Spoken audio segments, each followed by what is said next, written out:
Buenos días, Dios les bendiga. Bienvenidos al Seminario Mensual de Meditación Bíblica México. Cada segundo sábado estamos compartiendo el seminario mensual sobre diferentes temas de interés general para el cristiano.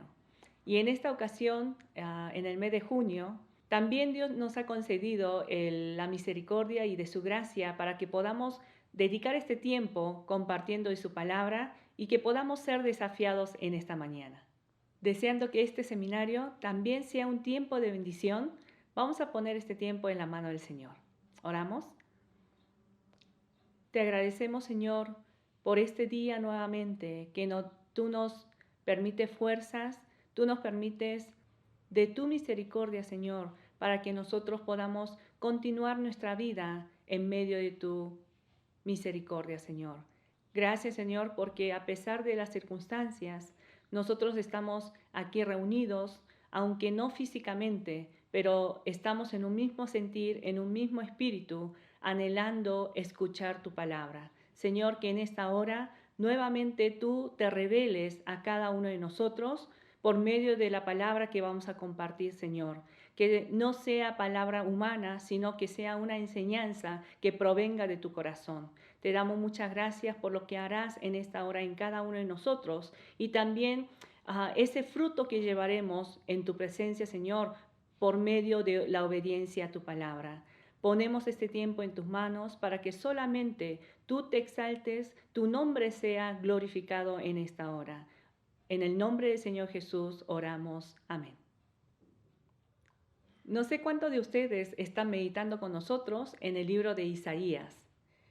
Estamos ahora meditando en el capítulo 44, pero a lo largo de todos estos capítulos, desde el capítulo 1 hasta el capítulo 39, ¿cuál fue el mensaje que Dios estuvo enviando una y otra vez a lo largo de estos capítulos?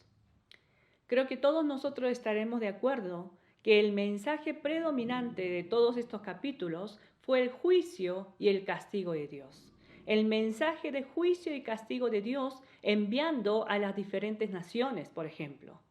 Dios estuvo enviando su palabra de juicio y de castigo contra aquellas naciones, contra los reyes de este mundo, quienes vivían sin el reconocimiento de Dios, sin el reconocimiento del Dios soberano. Sin embargo, nuestro interés en el estudio del día de hoy no va a estar en la palabra de juicio o en el mensaje de castigo de Dios sobre las naciones, sino el mensaje de castigo y juicio contra su propio pueblo, quienes fueron Israel y Judá. Y mientras veníamos meditando del capítulo 1 en adelante, el mensaje de juicio está presente casi en todos los capítulos. Una y otra vez Dios enviando su palabra de juicio contra su pueblo de Israel y de Judá.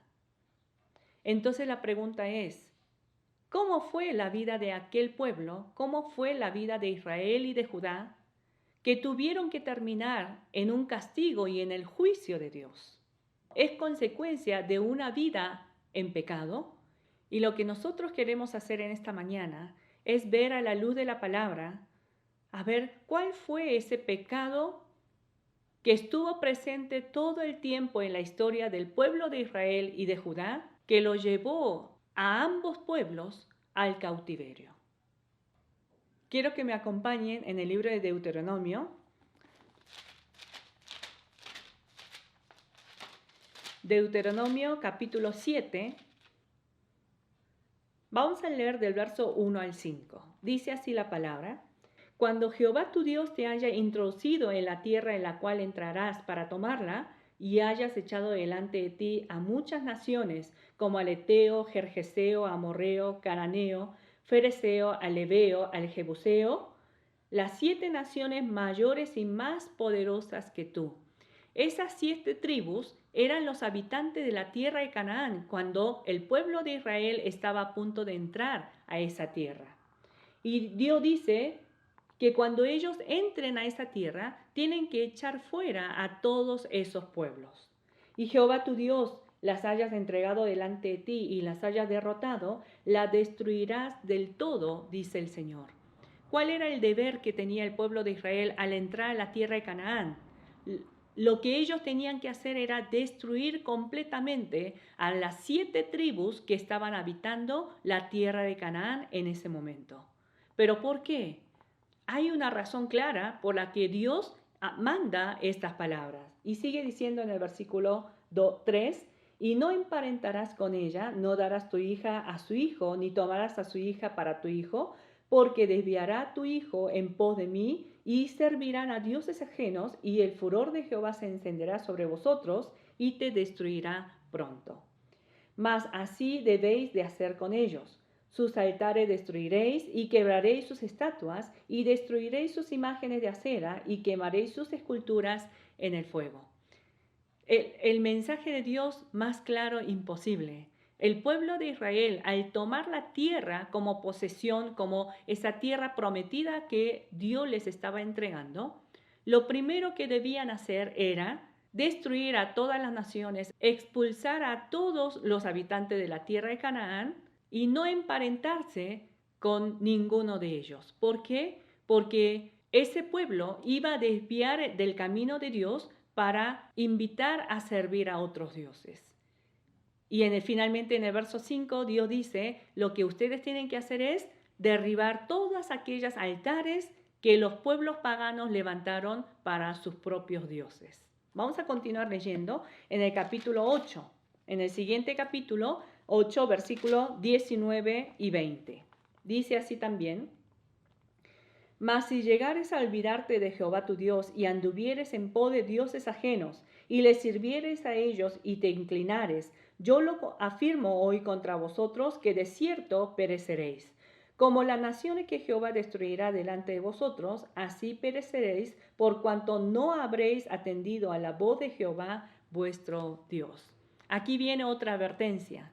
Dios dice, tienen que entrar, expulsar, derribar.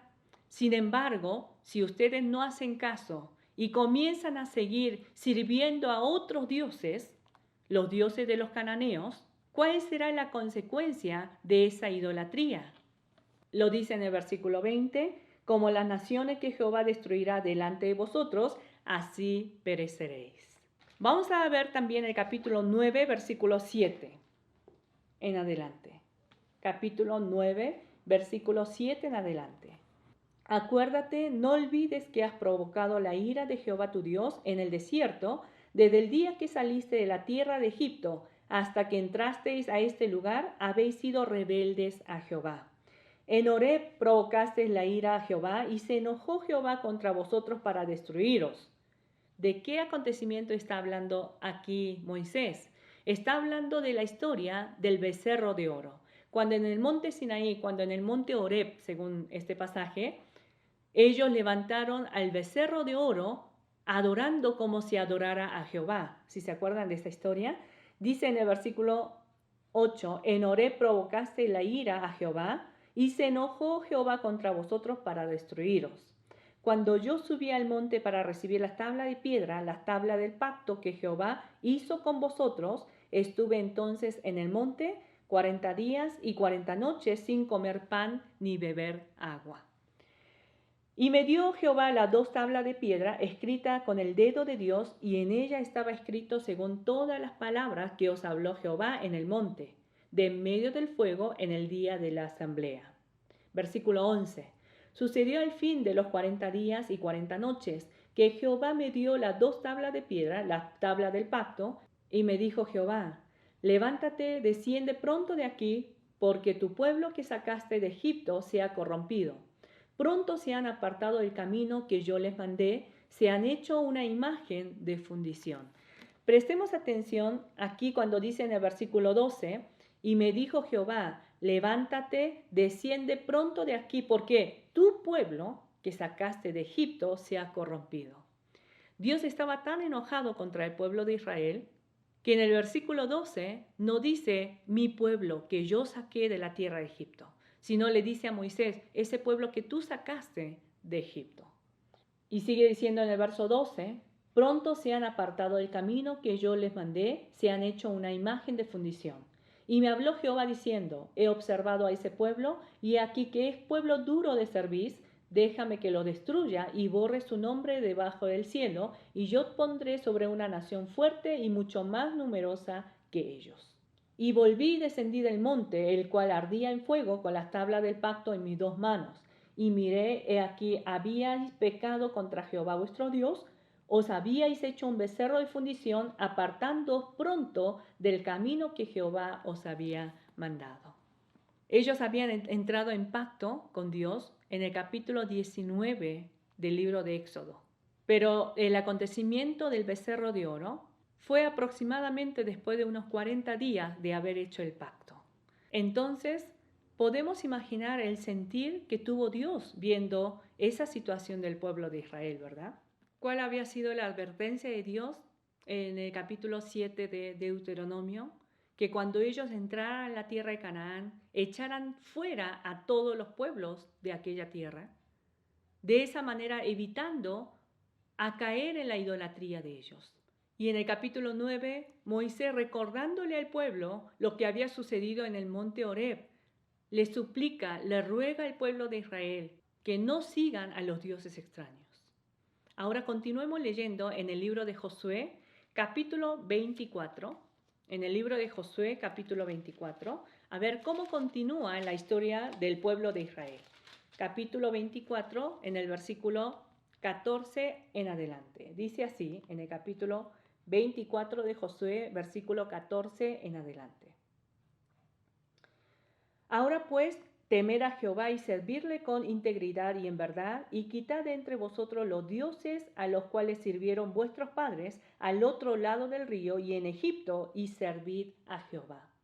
Si nosotros recordamos de qué nos habla el capítulo 24 de Josué, en realidad esta historia comienza del capítulo 23 en adelante. Fue el último discurso, fue la última predicación de Josué antes de su muerte. Entonces estamos hablando del tiempo cuando después de entrar a la tierra de Canaán ni siquiera había pasado una generación.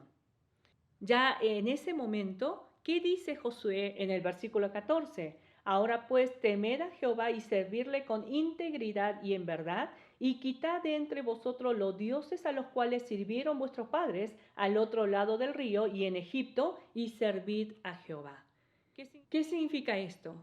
Josué les estará diciendo estas palabras a un pueblo íntegro que solamente servía a Dios, ¿no es cierto?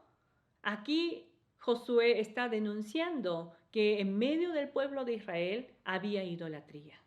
Volvamos a leer el verso 14. Y ahora pues, temed a Jehová y servirle con integridad y en verdad, y quitad de entre vosotros los dioses de los cuales sirvieron vuestros padres al otro lado del río, y en Egipto, y servid a Jehová. Si mal os parece servir a Jehová, escogeos hoy a quien serváis, si a sus dioses a quienes sirvieron vuestros padres, cuando estuvieron al otro lado del río, o a los dioses de los amorreos en cuya tierra habitáis, pero yo y mi casa serviremos a Jehová. Aquí viene esta declaración tan famosa de Josué, yo y mi casa serviremos a Jehová. Pero esa declaración lo dice Josué en medio de esa exhortación hacia el pueblo de Israel que vivían en idolatría.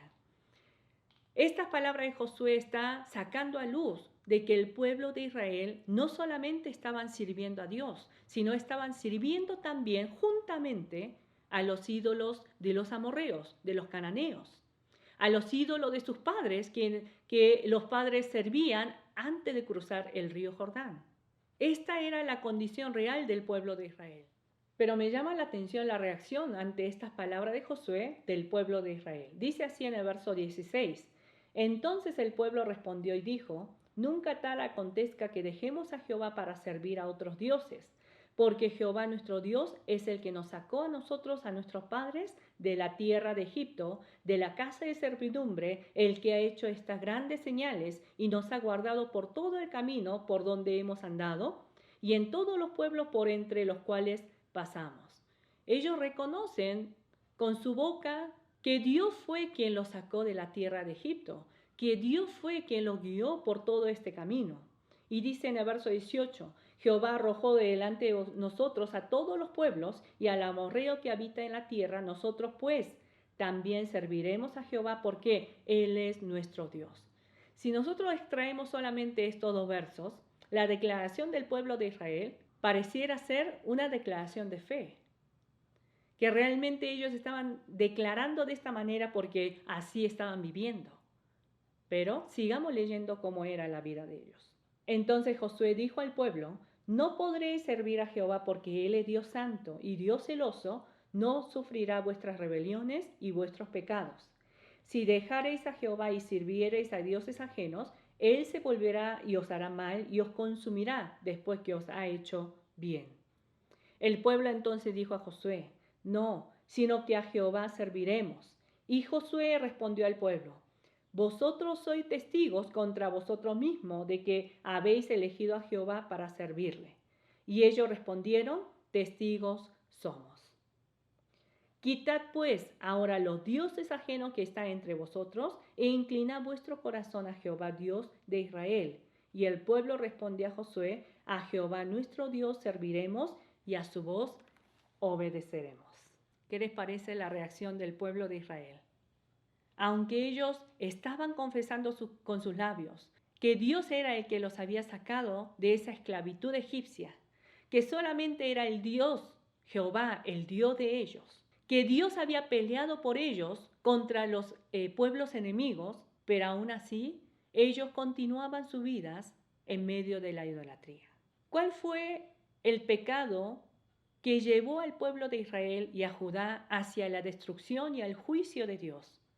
Que Dios tuvo que levantar la vara de juicio, enviándolos cautivos a Babilonia, enviándolos cautivos a Asiria. Fue este pecado de la idolatría. La idolatría estuvo presente todo el tiempo en toda la historia del pueblo de Israel. Solamente esto ocurrió en el tiempo de Josué. Ante esta predicación y exhortación e invitación de Josué, el pueblo de Israel había respondido: no, vamos a servir a Jehová. Vamos a obedecer en sus mandamientos. Esa declaración habrá continuado en medio del pueblo de Israel. Continuemos leyendo en el libro de Jueces, capítulo 2. Dice así en el verso 11: después los hijos de Israel hicieron lo malo ante los ojos de Jehová y sirvieron a los Baales. Dejaron a Jehová el Dios de sus padres, que los había sacado de la tierra de Egipto, y se fueron tras otros dioses, los dioses de los pueblos que estaban en sus alrededores, a los cuales adoraron y provocaron a ira a Jehová. ¿Cuál había sido la advertencia de Dios en el libro de Deuteronomio? Cuando entres a la tierra de Canaán, expulsa a todos los pueblos, a todos los habitantes de aquella tierra, porque ellos te desviarán del camino de Dios. Te van a llevar para que adores a sus ídolos. ¿Y qué sucedió en el tiempo de Jueces? Ya vemos que el pueblo de Israel había caído profundamente en la idolatría de los dioses cananeos. Continuamos leyendo en el versículo 13: y dejaron a Jehová y adoraron a Baal y a Astarot, y se encendió contra Israel el furor de Jehová, el cual los entregó en manos de robadores que lo despojaron y lo vendió en manos de sus enemigos alrededor, y no pudieron ya hacer frente a sus enemigos. Vemos una consecuencia triste de no haber atendido a la voz de Dios.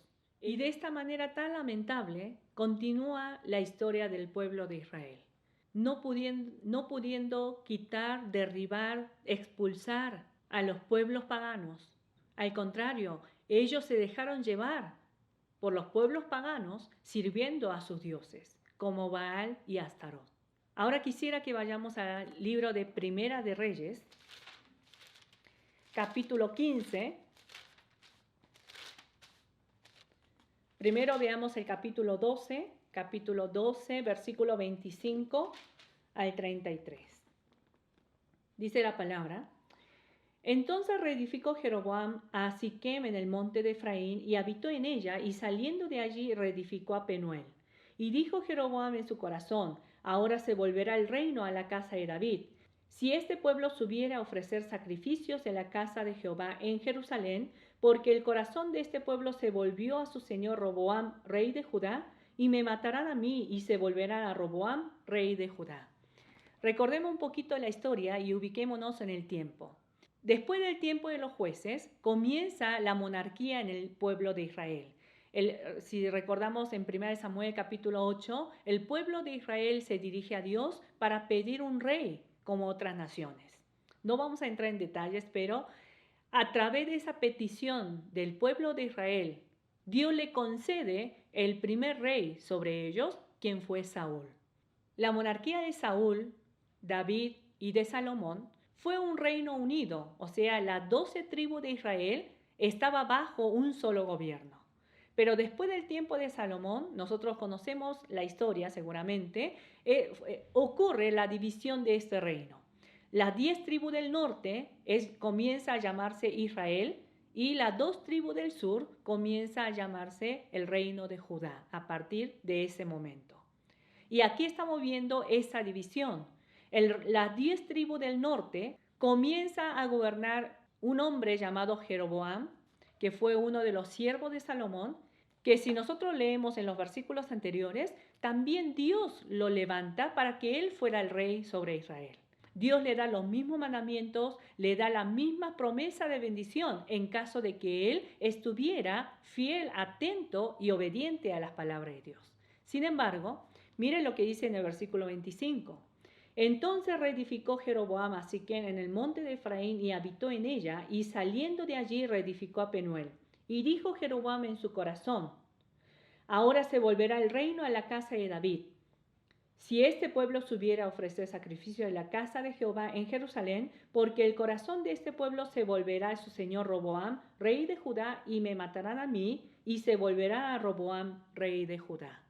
Ante esa división, él, habiendo recibido las promesas y las palabras y la confirmación de parte de Dios, sin embargo, él no puso su confianza en esas palabras de Dios, sino le entró temor en su corazón de perder a su pueblo y a su reino. Y por esa razón viene algo terrible en el versículo 28 en adelante. Y habiendo tenido consejo, hizo el rey 2 becerros de oro y dijo al pueblo: bastante habéis subido a Jerusalén, he aquí tus dioses, oh Israel, los cuales te hicieron subir de la tierra de Egipto. Y puso uno en Betel y el otro en Dan. O sea, Betel y Dan eran 2 ciudades que marcaban todo el territorio de Israel. Betel era la ciudad al sur del territorio de Israel y Dan era la ciudad al norte de Israel. Y cuando la Biblia utiliza esta expresión desde Betel hasta Dan, de Dan hasta Betel, está refiriendo a todo el territorio de Israel del norte. Entonces, para evitar que su pueblo vaya a Jerusalén a adorar a Dios, ¿qué hace Jeroboam? Prefirió poner 2 becerros, uno en Dan, otro en Betel, para que el pueblo de Israel ya no regrese a Jerusalén. Pero recordemos cuál había sido el mandato de Dios al construir el tabernáculo, al construir el templo en Jerusalén. Era para que todo el pueblo de Israel pudiera llegar a ese lugar para adorar a Dios. Dios no había permitido que ellos levantaran diferentes lugares de adoración. ¿Por qué? Porque esa era una de las prácticas común que se puede encontrar en los pueblos paganos, adorando a sus propios dioses. Entonces Dios, para hacer una diferencia con la religión pagana, Él pone un lugar, un solo lugar, Jerusalén. En el templo de Jerusalén Él había puesto su nombre para que todo su pueblo vengan a Jerusalén y le adoren. ¿Qué está haciendo Jeroboam? Está desobedeciendo a ese mandato de Dios. Seguimos leyendo en el verso 30, y esto fue causa de pecado porque el pueblo iba a adorar delante de uno hasta Dan. Hizo también casa sobre los lugares altos e hizo sacerdote entre el pueblo que no eran de los hijos de Leví. Verso 32, entonces instituyó Jeroboam fiesta solemne en el mes octavo, a los 15 días del mes, conforme a la fiesta solemne que se celebraba en Judá, y sacrificó sobre un altar. Así hizo en Betel, ofreciendo sacrificio a los becerros que había hecho. Ordenó también en Betel sacerdotes para los lugares altos que él había fabricado. Sacrificó pues sobre el altar que él había hecho en Betel a los 15 días del mes octavo, el mes que él había inventado de su propio corazón, e hizo fiesta a los hijos de Israel, y subió al altar para quemar incienso. ¿De dónde nacen todos estos inventos de Jeroboam? De un corazón que no confía en las palabras de Dios. De un corazón que teme perder su autoridad, perder su reino, perder su lugar como rey y como consecuencia comienza a hacer estas barbaridades. Podemos mencionar en 3 puntos los pecados de Jeroboam. ¿Por qué estamos leyendo esta parte del ejemplo de Jeroboam? Porque a partir de este momento en adelante, todos los reyes, tanto del reino del norte como del sur, son calificados o son evaluados a la luz del pecado de Jeroboam. Jeroboam a partir de este momento va a ser el modelo del pecado de los reyes de Israel.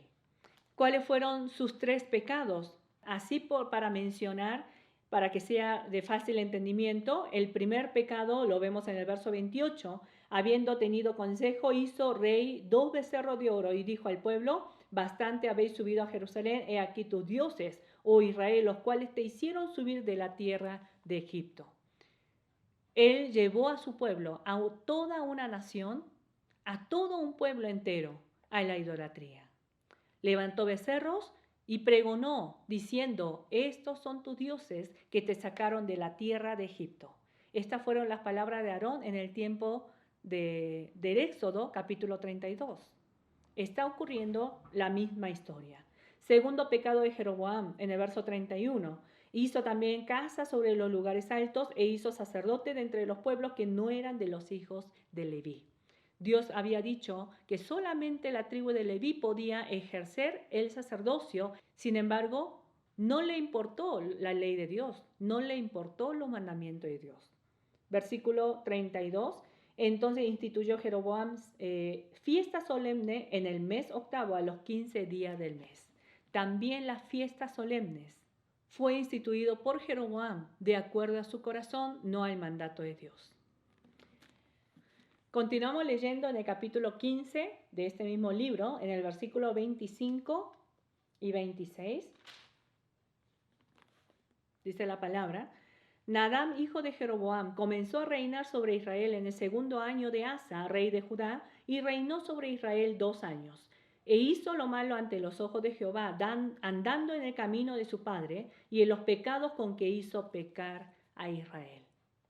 Aquí vemos que su hijo también caminó por el mismo camino de su padre, haciendo pecar al pueblo de Israel. Mismo capítulo, verso 33 también. Vamos a leer algunos pasajes aquí.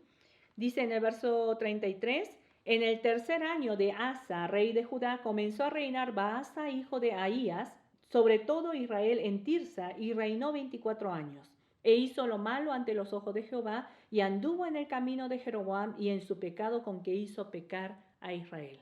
El mismo patrón, ¿cierto?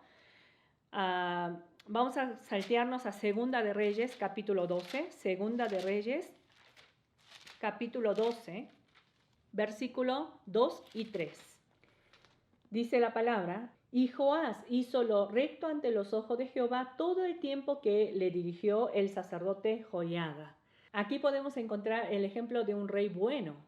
Dice que él hizo lo recto ante los ojos de Jehová. Pero algo interesante viene en el versículo 3.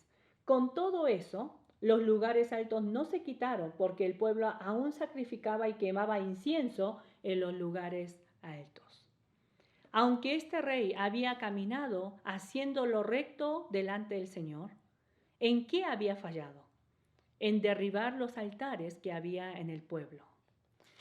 También en el capítulo 15, versículo 3 y 4, hablando del reinado de Azarías: e hizo lo recto ante los ojos de Jehová conforme a todas las cosas que su padre Amasías había hecho. Con todo eso, los lugares altos no se quitaron, porque el pueblo sacrificaba aún y quemaba incienso en los lugares altos. ¿En qué termina toda esta historia, hermanos?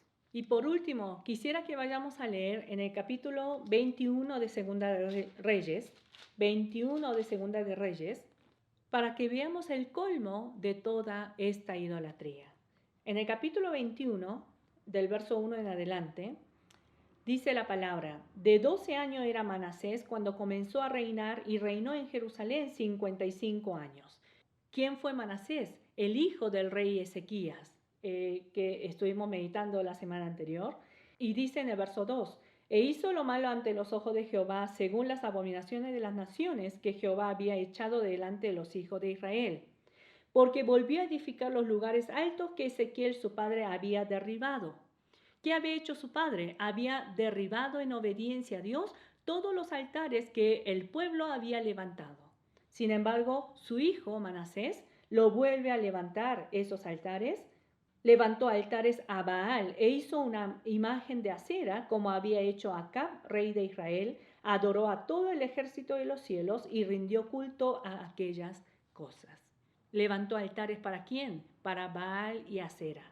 Recordemos esto, Baal y Acera, porque son los dioses que nosotros vamos a comentar más adelante. Asimismo edificó altares en la casa de Jehová, de la cual Jehová había dicho, yo pondré mi nombre en Jerusalén. ¿Qué dice en el verso 4? Que asimismo edificó altares en la casa de Jehová, de la cual Jehová había dicho, yo pondré mi nombre en Jerusalén. Edificó altares para todo el ejército de los cielos en los dos atrios de la casa de Jehová, y pasó a su hijo por fuego, y se dio a observar los tiempos, y fue agorero, e instituyó encantadores y adivinos, multiplicando así el hacer lo malo ante los ojos de Jehová para provocarlo a ira. Creo que aquí podemos ver el colmo de la idolatría en el pueblo de Israel, en el pueblo de Judá. Manasés no terminó simplemente en la adoración a los ídolos, sino levantó altares en el mismo templo de Dios. Y dice así en el verso 7, y puso imagen de acera que él había hecho en la casa de la cual Jehová había dicho a David y a Salomón su hijo, yo pondré mi nombre para siempre en esta casa y en Jerusalén, a la cual escogí de todas las tribus de Israel. Otra vez vuelve a repetir la misma idea. Dios había escogido exclusivamente ese lugar, ese templo en Jerusalén, para poner su nombre, para que en ese lugar se adore a Dios, que el pueblo de Israel pueda tener ese encuentro con Dios. Sin embargo, en ese lugar santo, Manasés había levantado altares para sus dioses, para Baal, para Acera, para todo el ejército de los cielos. Y nosotros tenemos que reflexionar sobre esta historia. Estuvimos viendo varios pasajes desde el libro de Deuteronomio hasta Segunda de Reyes. ¿Cuál es el factor común que estuvo presente todo el tiempo acompañando la historia del pueblo de Israel y de Judá? Fue el pecado de la idolatría.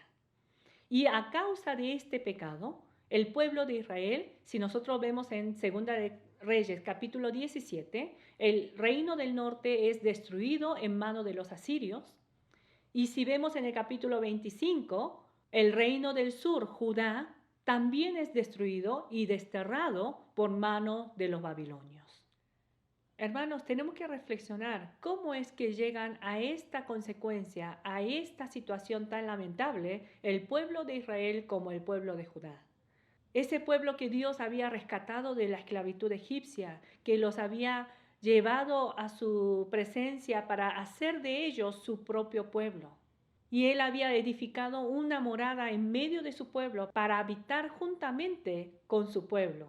Ese pueblo que había sido llamado para ser un pueblo santo, continuamente habían caído en la idolatría. El pecado de la idolatría trajo esta consecuencia.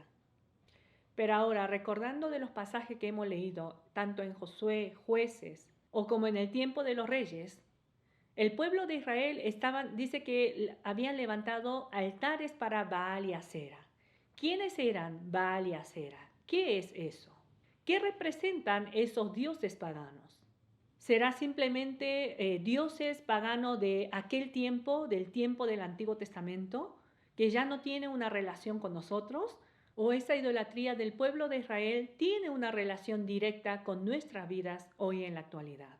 Son preguntas que tenemos que ir respondiendo a la luz de la palabra. Me gustaría que veamos aquí la definición de Baal y Acera en el diccionario.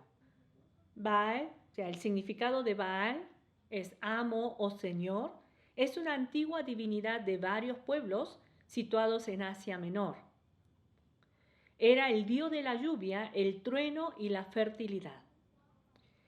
¿Quién era Astoret o Astarot o también se le llama Acera, era una diosa de la fertilidad y del amor sexual. Fue una deidad principal de los cananeos. Y es por esta razón cuando el pueblo de Israel entra a la tierra de Canaán, Baal y Acera eran los dioses representativos de todas las tribus de aquella zona, no solamente de la tierra de Canaán, sino a su zona alrededor. Eran los dioses paganos que el pueblo de Israel enfrentaron al entrar a la tierra de Canaán. ¿Qué es lo que representa Baal y Acera? De una manera muy resumida, luego ustedes, hermanos, por favor, pueden buscar más información acerca de esta creencia de Baal y Acera, pero lo que nosotros ahora podemos decir es que Baal y Acera representan una pareja de deidades que ofrecen la prosperidad y la abundancia por medio de la unión del dios masculino Baal y con la diosa femenina Acera.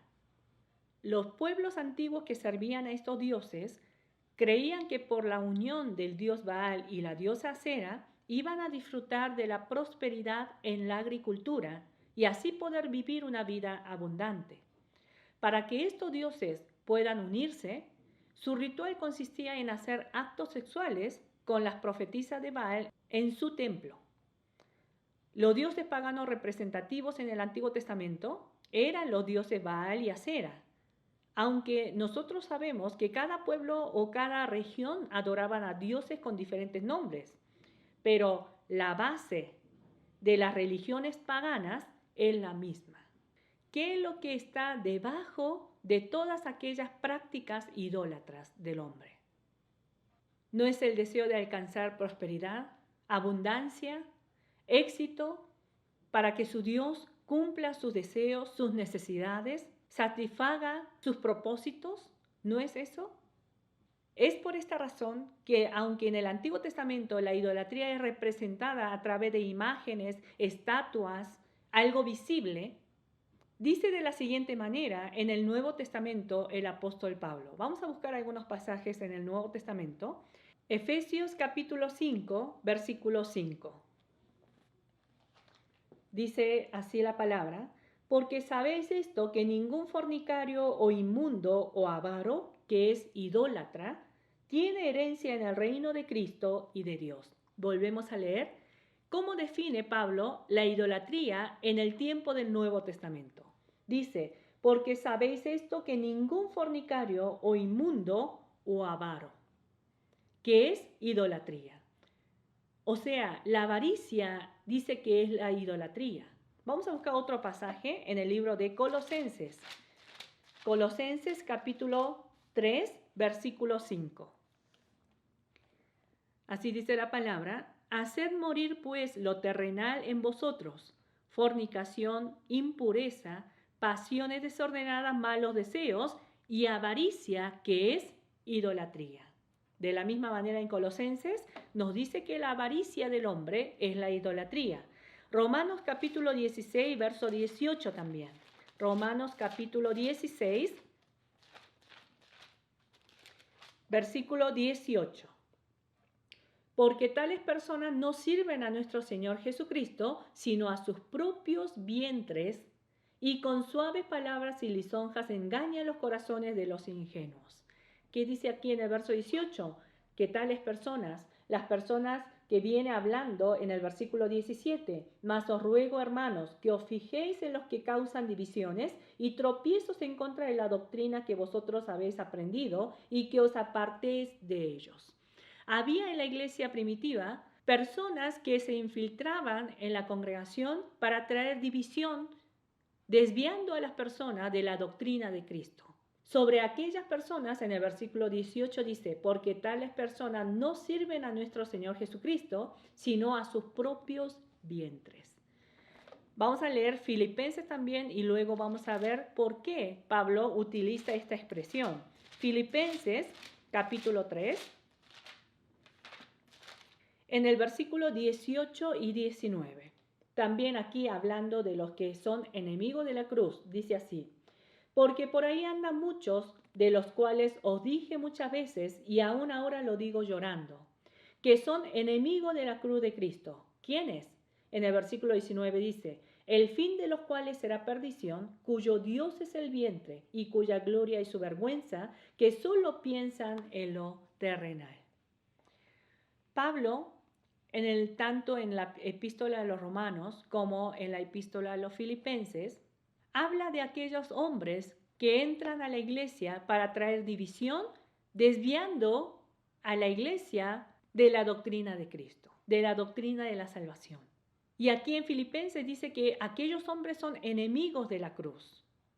Pero, ¿cómo son estas personas que sirven a su vientre como Dios?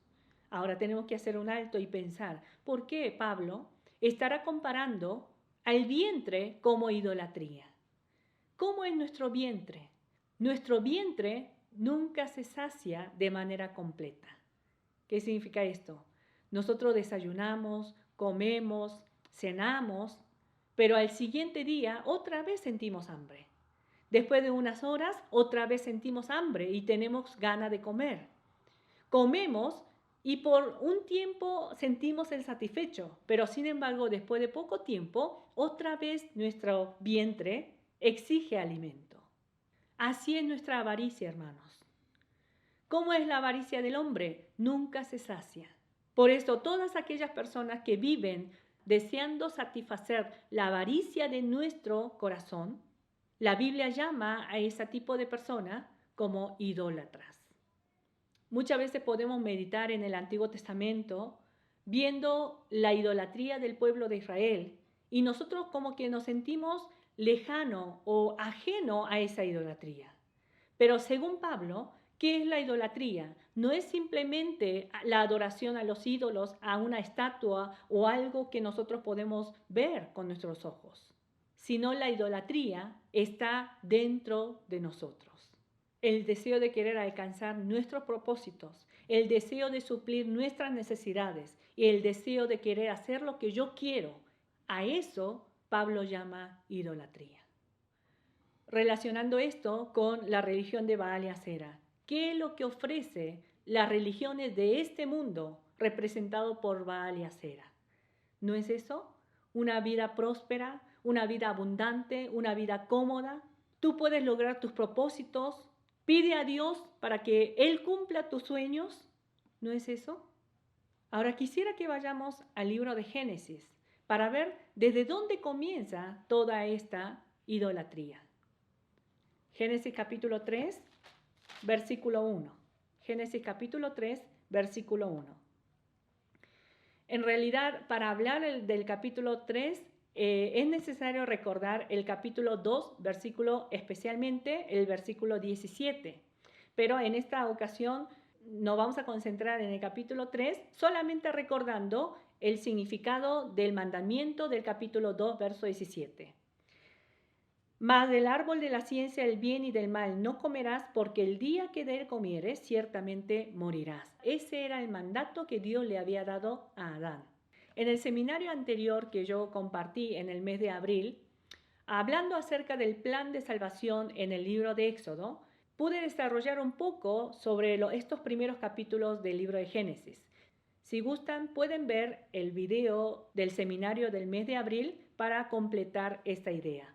Pero, ¿cuál era el significado de este mandamiento de Dios? A través de este mandato de Dios de no tomar del fruto del árbol de la ciencia del bien y del mal, Dios estaba probando a Adán y a la mujer si ellos estarían dispuestos a reconocer la soberanía de Dios sobre sus vidas. Mientras ellos no tomaban del fruto que Dios había prohibido, estaban demostrando con esa obediencia el reconocimiento de Dios como el soberano sobre sus vidas. Llegamos al capítulo 3. Dice así en el versículo 1: Pero la serpiente era astuta más que todos los animales del campo que Jehová Dios había hecho, la cual dijo a la mujer: ¿Con que Dios os ha dicho, no comáis de todo árbol del huerto? Si nosotros prestamos atención teniendo en cuenta el capítulo 2, verso 17, ¿qué es lo que Dios había prohibido? Del comer del fruto del árbol de la ciencia del bien y del mal. Sin embargo, miren lo que dice la serpiente astuta, que es Satanás. ¿Con que Dios os ha dicho, no comáis de todo árbol del huerto? Entonces en el verso 2, la mujer respondió a la serpiente: del fruto de los árboles de huerto podemos comer, La mujer sí estaba consciente del mandato que Dios les había dado. Verso 3.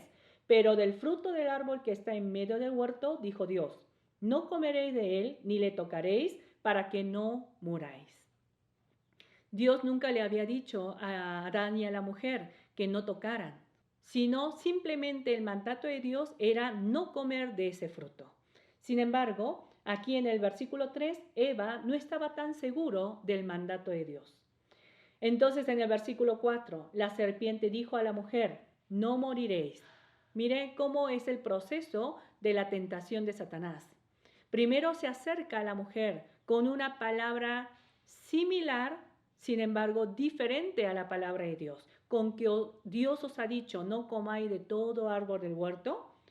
Ahí la mujer le responde, no, sí podemos comer del resto, solamente de ese árbol que está en medio del huerto, dijo Dios que no comamos, pero ni toquemos para que no moramos. Y cuando vio la serpiente que Eva no tenía la seguridad de la palabra de Dios, contradice totalmente la voluntad de Dios, que dice, no moriréis.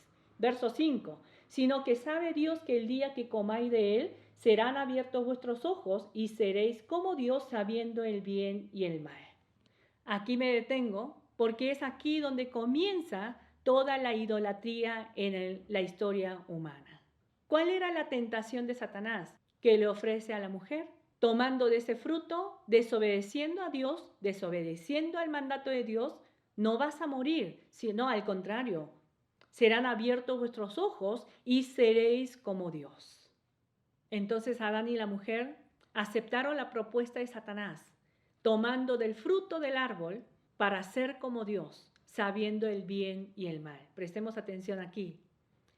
¿Quién era hasta este momento, antes de la caída, quién era el único soberano quien podía decidir el bien y el mal? Era Dios. Era solamente Dios el soberano sobre la vida de Adán y la mujer, quien podía decir esto está bien y esto está mal. Pero Adán y la mujer, tomando del fruto, estaban aceptando la propuesta de Satanás de querer ser como Dios, ellos mismos escogiendo el bien y el mal. Hermanos, es aquí donde comienza la idolatría. Es aquí donde comienza esa lucha del trono. ¿Quién es el rey? ¿Quién es el Dios? ¿Quién es el soberano sobre tu vida? Y es a partir de este momento, con la caída de este hombre Adán, comienza el hombre a rebelarse contra Dios, queriendo hacer lo que uno quiere, queriendo alcanzar lo que desea su corazón. Y para eso, lograr sus propósitos, comienza a levantar, comienza a crear ídolos que puedan traer satisfacción a sus deseos.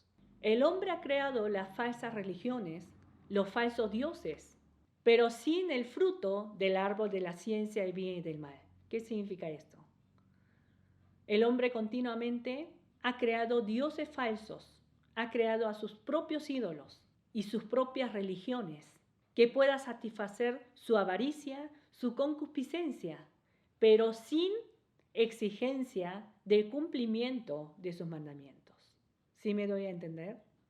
En las religiones paganas no hay exigencia de sometimiento al gobierno de Dios. Solamente te prometen prosperidad, te prometen el bienestar, te prometen cosas que desea tu corazón. Entonces aquí tenemos que hacer una pregunta. Este concepto de religión, de idolatría, de dioses, solamente son conceptos que tiene la gente de este mundo que no conoce a Dios. De aquellas personas que están fuera de la iglesia, lamentablemente no es así. Recordemos de lo que venimos hablando hasta ahora. ¿Cuál fue el pecado que llevó al pueblo de Israel y a Judá a la destrucción y al destierro? ¿No fue la idolatría?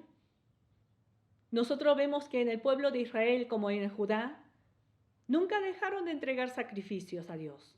Nunca dejaron de congregarse como asamblea en el templo de Jerusalén. Sin embargo, en el capítulo 1 de Isaías, Dios enojado le dice al pueblo de Judá, ¿para qué me sirve todos estos holocaustos y sacrificios, tantos animales gordos? Estoy cansado de soportar todo esto. ¿Por qué? Porque la vida de ellos estaba lleno de pecado.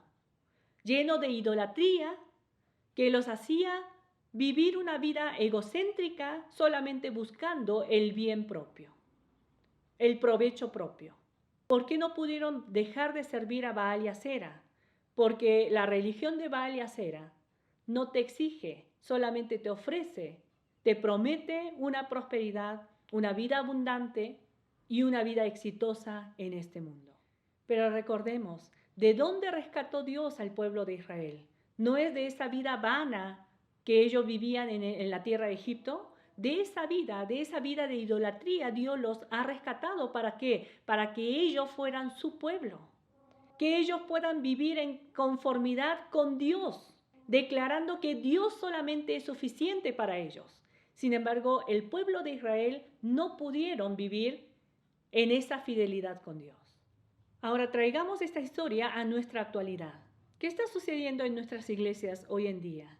No es difícil encontrar mensajes de predicaciones, predicadores que están guiando a sus iglesias para que levanten su propio ídolo, para que levanten su propio Dios, quienes pueden hacer realidad sus deseos.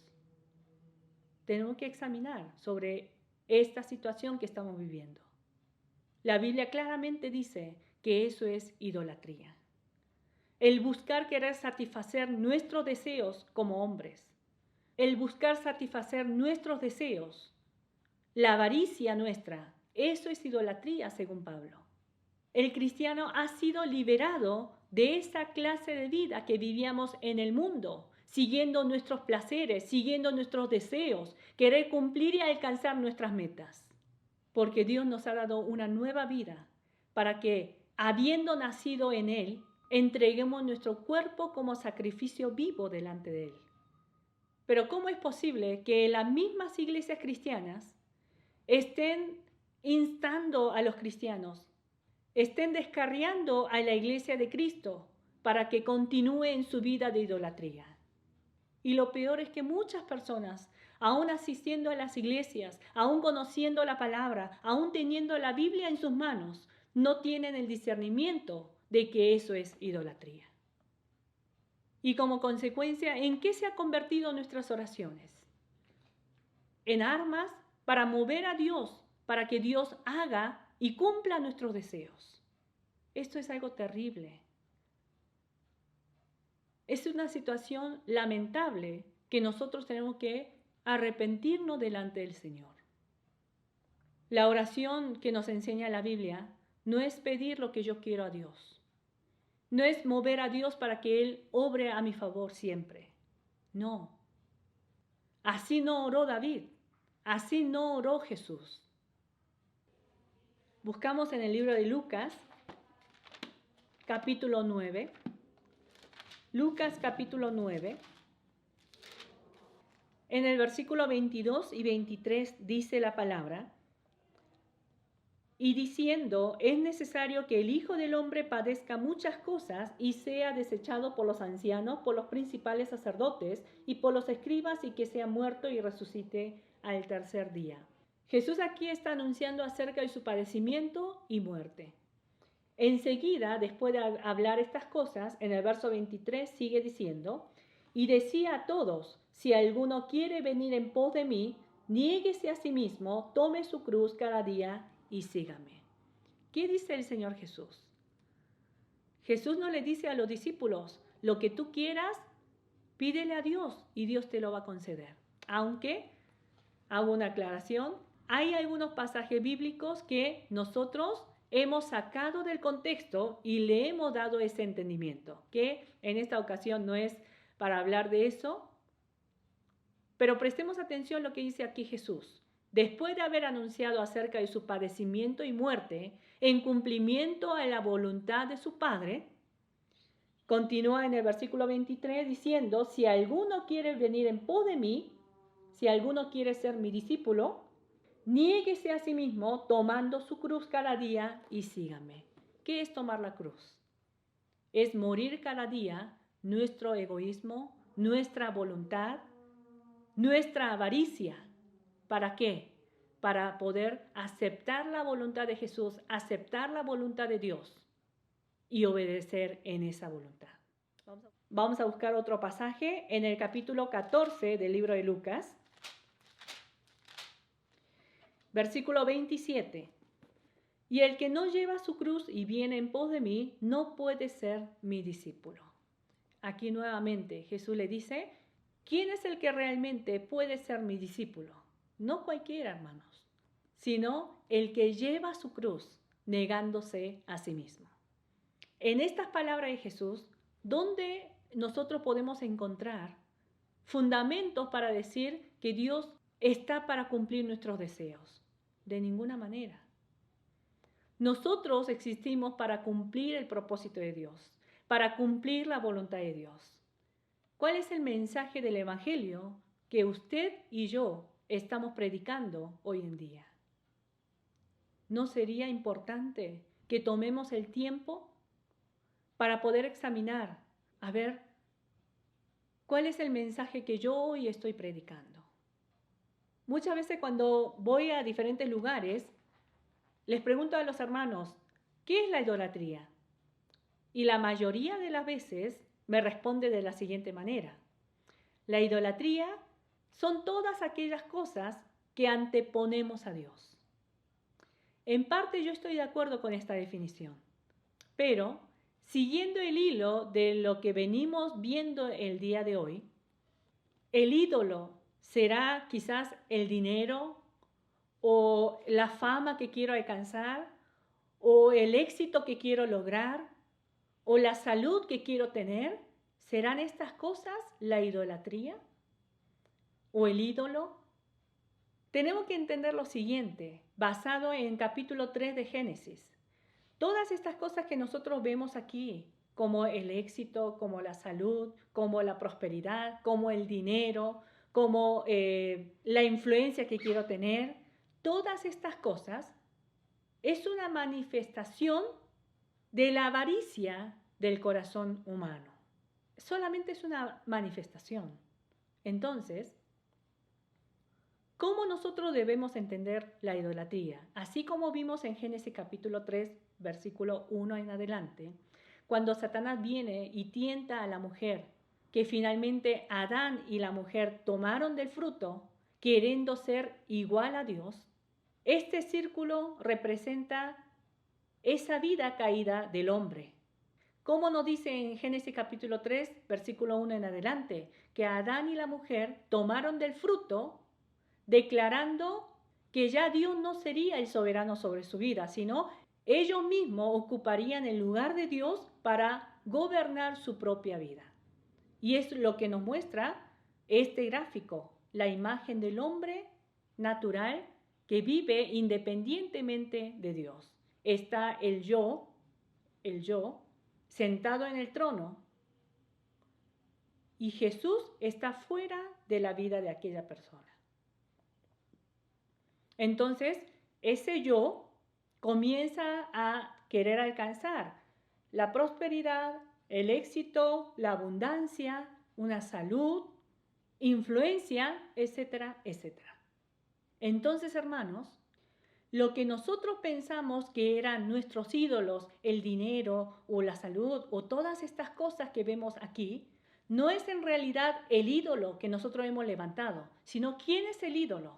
Yo mismo. Yo me senté en el lugar del trono del rey, rechacé a Dios para yo ser ese rey. Pero ¿cuál es la salvación que Dios nos ha ofrecido? Es esta otra vida. Es una persona que ha entregado su trono a Dios, a Jesucristo, para que Jesucristo sea el rey de su vida. Y Él es quien vive sometido a la soberanía de Jesucristo.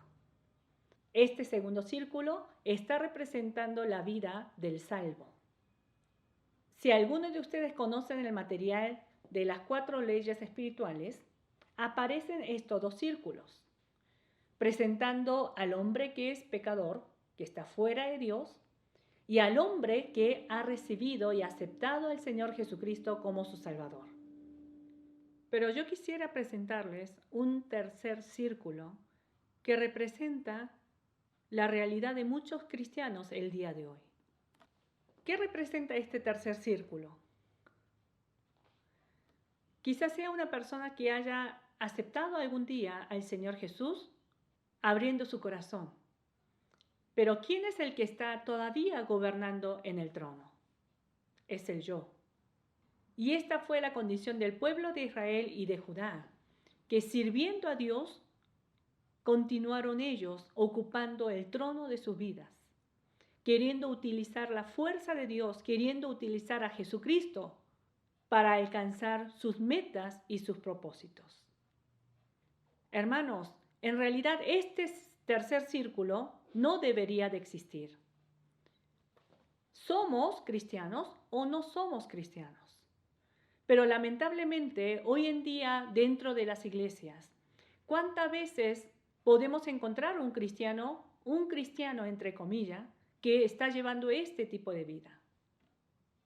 Están dentro de la iglesia, sirven quizás, predican, sale a las misiones, va a orar por los enfermos, pero ¿qué tal si esa persona continúa ocupando el trono de su vida, no pudiendo derribar ese ídolo que es el yo?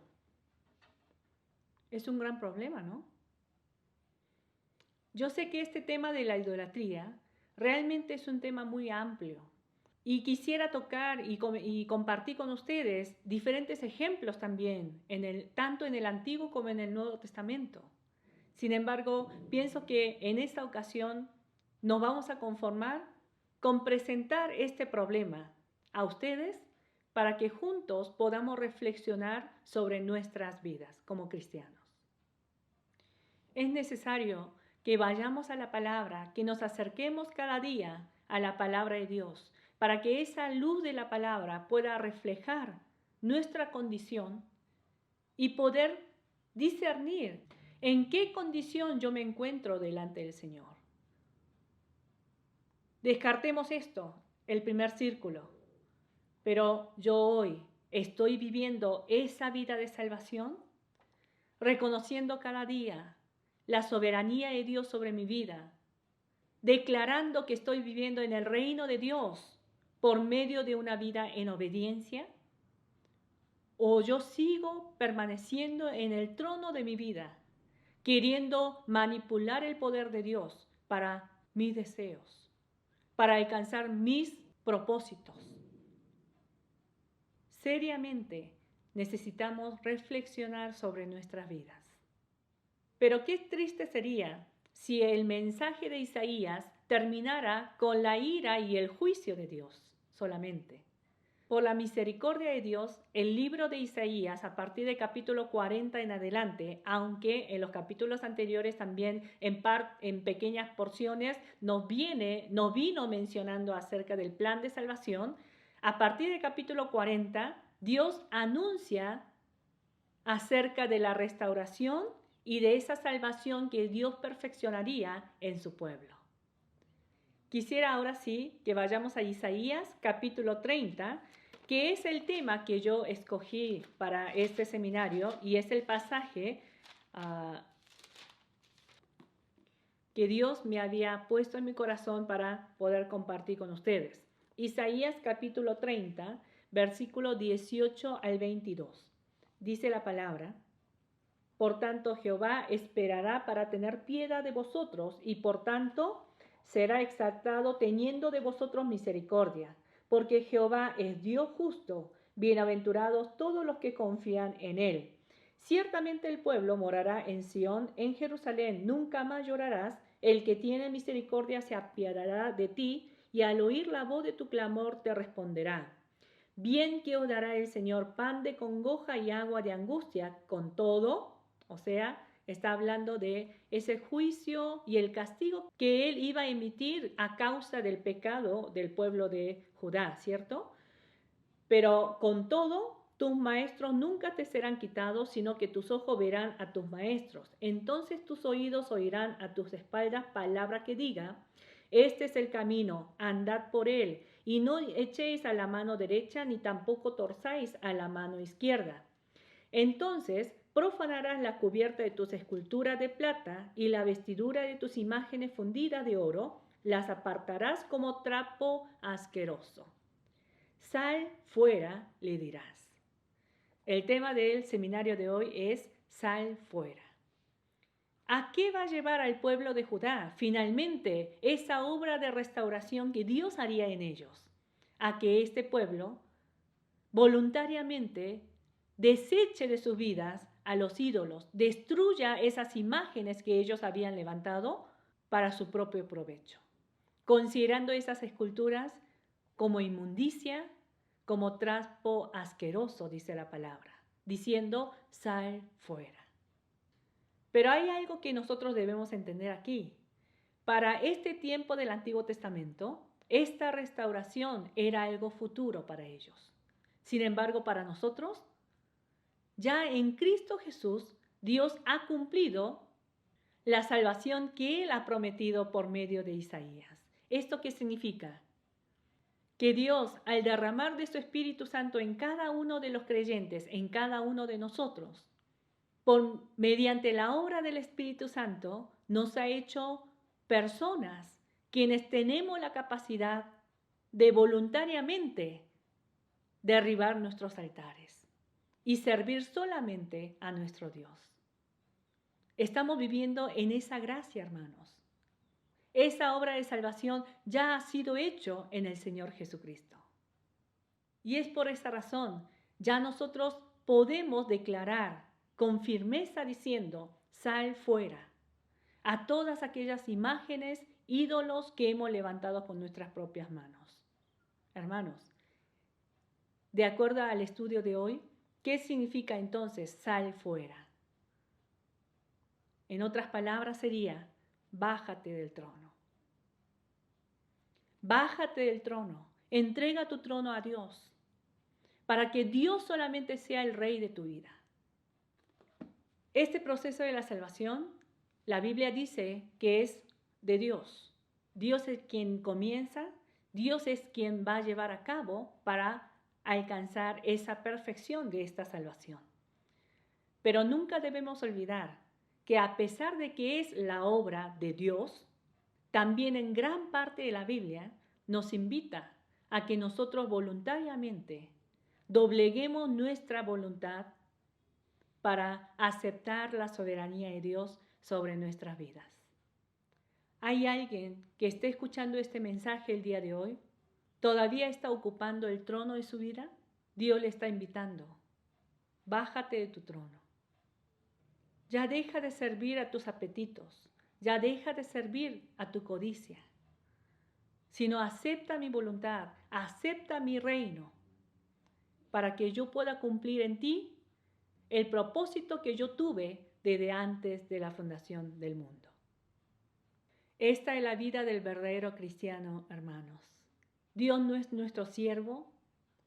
Dios no está al servicio nuestro para cumplir y suplir nuestras necesidades, sino nosotros, como su pueblo, tenemos la responsabilidad de conocer su voluntad y vivir una vida en obediencia a esa voluntad que Dios nos revela por medio de su palabra.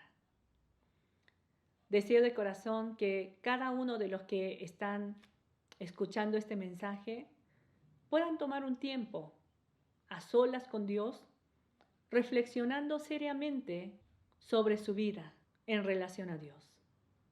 ¿Quién está ocupando el trono de su vida? Dios le bendiga.